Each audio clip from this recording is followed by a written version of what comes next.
आमिर साहब, आपसे जानना चाहूंगा, पाकिस्तान तहरीक इंसाफ के लिए इस वक्त कभी खुशी कभी गम वाली सूरत हाल बनी हुई है।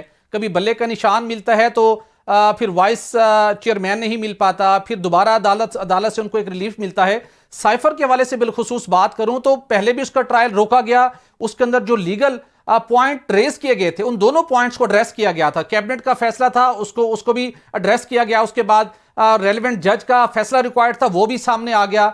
अब एक और एंगल से जाके उसको रुकवा लिया गया है, जबकि chief justice Islamabad high court ने कहा कि 30 रोज के अंदर इसको मुकम्मल करें। तो ये डिलेइंग टैक्टिस लीगल पॉइंट्स के ऊपर हैं या इलेक्शन की पर्सपेक्टिव के अंदर इसको डिले करने की कोशिश की जा रही है? किस निगाह से देखते हैं आप?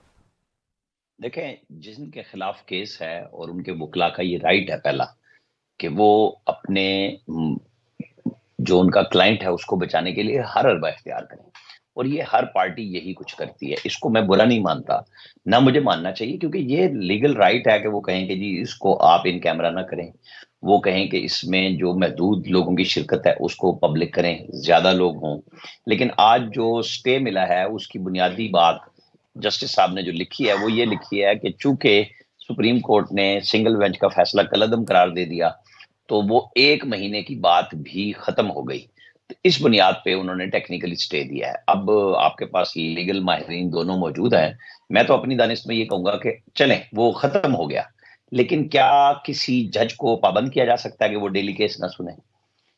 ये भी तो कोई पाबंदी नहीं है ना उन जज के ऊपर के लिए। अगर हाई कोर्ट ने पाबंद किया था और वो फैसला कलअदम हो गया सुप्रीम कोर्ट में जमानत के अंदर, तो कहीं ये लिखा हुआ था कि अब आप 1 साल बाद चलाएं?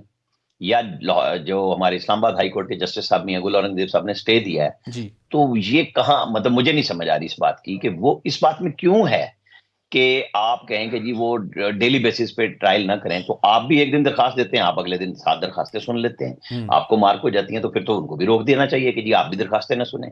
पीटीआई दरखास्त देती है, अगले दिन सुप्रीम कोर्ट में लग जाती है, कई दफा नहीं लगती इस्लामाबाद हाई कोर्ट में, कई कई हफ्ते नहीं फैसला आता, साल साल नहीं आता। अब ये जजेस को किस तरह डिक्टेट कोई भी कर सकता है। मातहत अदलिया पे आपको पता है, जब नवाज शरीफ का केस था तो सुप्रीम कोर्ट आ गई कि जी हमने अपना जज लगाना है, हालांकि वो इस्लामाबाद हाई कोर्ट की जुरिस्डिक्शन थी और उन्हीं का काम था कि वो मॉनिटर भी करें और काम करें। अब यहाँ एक जज इस्लामाबाद हाई कोर्ट के ये कहते हैं कि 1 महीने में करें, उसके बाद जमानत पे जाके होता है। और वो जो स्पेशल कोर्ट है जो बनी हुई है इस काम के लिए, वो रोजाना भुगताएं। अब तो गवाहों की जिरा होनी थी। आपको मैं बताऊं, परसों जब लास्ट हेयरिंग हुई जी। और उसमें जिरा नहीं हुई बल्कि साइफर में 6 दरखास्तें दी गई, तो शाह महमूद कुरैशी साहब बहुत चढ़ गए थे जज साहब पे। फिर उनकी वकला से बातचीत हुई, तो वहां उन्होंने कहा कि देखें, ये जमानत मनसूख करने का इख्तियार सुप्रीम कोर्ट ने मुझे दिया है हम्म। कि अगर आप उसका फायदा उठाएंगे। ठीक है, हाई कोर्ट ने स्टे दिया, तो उनके वकला ने माजरत की कि नहीं, हम अपने क्लाइंट को भी समझाएंगे कि वो इस तरह का रवैया इख्तियार ना करें।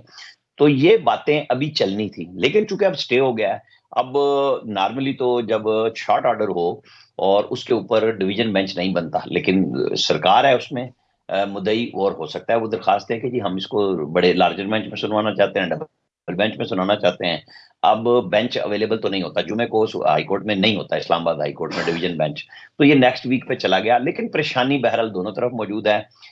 इतना सादा केस नहीं है जितना हम इसको सुने कि ठीक। ये पॉलिटिकल केस है। इसको साइफर को बुनियाद ये है कि आपका एक सीक्रेट है, चाहे जी। वो आपके एक डिप्लोमेट ने लिखा है, उसको बाजार में लाके नहीं धोना चाहिए था। बुनियादी इशू ये है, उसके बिल्कुल सही। कोड्स बदले ना बदले, लेकिन आपने अपने दुश्मन को, वो कोड्स में आया था, साइफर कोड का नाम है ना जी बुनियादी बिल्कुल। तौर पे, आपने उसका तर्जमा पब्लिक में कर दिया। तो बिल्कुल जो ठीक। लोग हमारे पीछे हैं, बेशक उसके कोड चेंज होते हो, लेकिन आपने एक रास्ता तो हमवार किया ना कि जी इस तरह की लैंग्वेज का इस तरह का तर्जमा होता है। बिल्कुल रान साहब, ये सब कुछ हुआ, लेकिन यहां पर जरूर बताइएगा कि पाकिस्तान तहरीक इंसाफ की लीगल टीम की जो ये हिकमत अमली है कि दूसरी मरतबा उन्होंने इस्लामाबाद हाई कोर्ट से जाके इस ट्रायल को रुकवाया है, क्या पीटीआई को इस स्ट्रेटजी से कोई सियासी या कानूनी फायदा मिलेगा आने वाले दिनों में? नहीं, वो समझते हैं कि उनके जो बानी चेयरमैन हैं, जो साबिक वजीर आजम हैं, उनको सजा नहीं होनी चाहिए इसमें, और उनका फियर है इस बात का, और वो कोर्ट में भी ये बात करते हैं बार बार कि हमें तो लग रहा है कि ये फटाफट सजा सुना देंगे अगर आपने स्टे नहीं दिया। क्योंकि फर्द जुर्म को रोकने के लिए, गवाहों पे रोकने के लिए एक दरखास्त पे 11 जनवरी के नोटिस हुए थे, लेकिन जो कोर्ट रिपोर्टर बैठे हुए थे उनको समझ आ गई थी कि इसके ऊपर अब अगली दरखास्त में कुछ होगा। हम्म। और फिर वही हुआ कि उन्होंने आके बता दिया कि जी 11 जनवरी तक जज साहब ने स्टे दे दिया, उनके एहलकार ने आके बता दिया था। तो इस्तगासा की जल्दी ये है कि हम फाइनल करा दें ट्रायल को। जी। और इनकी ये है कि जी खुदा ना खास्ता चूंकि सुप्रीम कोर्ट ने जहां पे बहुत सारी बातें कही वो ठीक है, जब तक जो मुल्जिम है वो मासूम होता है, जी लेकिन उन्होंने साथ ये भी कहा कि हमारी आपको ऑब्जर्वेशन से मुतासिर होने की जरूरत नहीं है। चूंकि वहां पे सलमान अकरम राजा साहब ने ये कहा, आपको पता है ना, मुख्तलिफ टॉक शोज में जो अब जी उनके बिल्कुल पीटीआई के कैंडिडेट भी हो गए हैं, कि इसमें उम्र कैद और सजाए मौत लिखी हुई है।